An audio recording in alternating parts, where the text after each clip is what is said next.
തൃശൂർ ശക്തൻ സ്റ്റാൻഡിലെ corporation കെട്ടിടത്തിൽ പ്രവർത്തിക്കുന്ന KSRTC ഓഫീസിലെയും സമീപത്തെ കെഎസ്ആർടിസി സ്റ്റേ റൂമിലെയും ജീവനക്കാർ ശൌചാലയമില്ലാതെ വലയുന്നു. 3 ദിവസത്തെ അറ്റകുറ്റപ്പണിക്കായി അടച്ചിട്ട ശൌചാലയങ്ങൾ 2 ആഴ്ച പിന്നിട്ടിട്ടും അടഞ്ഞു കിടക്കുന്നതാണ് പ്രതിസന്ധിയായത്. കെഎസ്ആർടിസി തൃശൂർ ഡിപ്പോ കെട്ടിടം മാസങ്ങൾക്ക് മുൻപ് പൊളിച്ചപ്പോൾ തൃശൂർ കോർപ്പറേഷന്റെ ശക്തൻ സ്റ്റാൻഡിലെ ബഹുനില കെട്ടിടത്തിലേക്ക് പ്രവർത്തനം മാറ്റിയ ഓഫീസിൽ 20ഓളം ജീവനക്കാരുണ്ട്.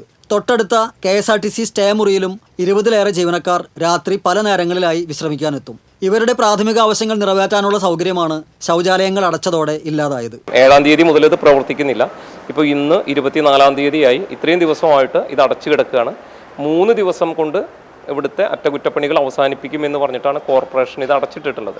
പക്ഷേ ഈ സമയം വരെ ഇതൊന്നും തുറന്നിട്ടില്ല. ജീവനക്കാർക്ക് ഇവിടെ നിന്ന് ഇവിടെ വന്ന് വിശ്രമിക്കുന്നവർക്ക് ടോയ്ലറ്റ് സൗകര്യത്തിന് പോകണമെങ്കിൽ താഴെ ഇറങ്ങി അപ്പുറത്ത് ഓപ്പോസിറ്റ് സൈഡിൽ കാണുന്ന മാർക്കറ്റിൻ്റെ ഉള്ളിലെ കംഫർട്ട് സ്റ്റേഷനിലേക്ക് പോകേണ്ടതായിട്ട് വരും. അപ്പോൾ അവർ ഇവിടെ നിന്ന് ചുരുങ്ങിയതൊരു 1/2 കിലോമീറ്ററെങ്കിലും നടക്കേണ്ടതായിട്ട് വരും. അവിടെയാണെങ്കിൽ പുലർച്ചെ 4 മണി മുതൽ വൈകിട്ട് 7 മണി വരെയേ സൗകര്യമുള്ളൂ. അതല്ല എങ്കിൽ നേരെ ഇവിടെ നിന്ന് ബസ് കയറിയിട്ട് അല്ലെങ്കിൽ നടന്നിട്ടായാലും കെഎസ്ആർടിസി സ്റ്റാൻഡിൽ പോയിട്ട് വേണം ഇവർക്ക് കക്കൂസിൽ പോകുന്നതിനും അതുപോലെ ജസ്റ്റ് ഒന്ന് മൂത്രം ഒഴിക്കണം എന്നുള്ള സൗകര്യം നിർവഹിക്കാനായിട്ട്. അത് കാരണം ജീവനക്കാർ വളരെയധികം ബുദ്ധിമുട്ടിലാണ്.